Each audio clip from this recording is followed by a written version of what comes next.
গতি নাই রে, গতি নাই রে, ভাই কত ভিক্ষা দিয়ে জানে গরিব বাবারে 10 টাকা দিয়ে দেন।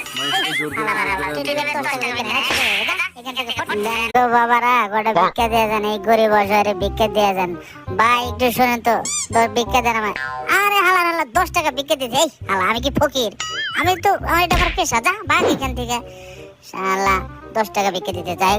মানুষজনের অবস্থা তো খুব একটা ভালো না, একটু বাপ ধরা লাগবে, একটু সুন্দর করে এটা শুয়ে একটু রুগী হই, তাইলে বেশি বেশি ভিক্ষা পাবো। ও বাবা গো কটা ভিক্ষা দেন, ও মা গো কটা ভিক্ষা দেন, দেন দেন দেন গো বাবা, বাড়িতে বউ বাচ্চা না করেছে, অসহায় ভিক্ষা দেন, বেশি বেশি করে দেন। হ্যাঁ সবাই দিয়ে যান, 1 টাকা দিলে 70 টাকা পাবেন গৌরে। যাই একটু উঠি দেখে না তো, উরি বাপরে বাপ কত টাকা হয়েছে। যাই ভাব ধরে তো ভালো কাজ হয়ে গেছে। এবার উঠি, এবার উঠে সিরাজগঞ্জ শহরের দিকে যাবো। সিরাজগঞ্জ শহরের দিকে বড় বড় বড় লোক আছে, ওইখানে গিয়ে ভিক্ষা করবো। তো আজকে চলে যাই।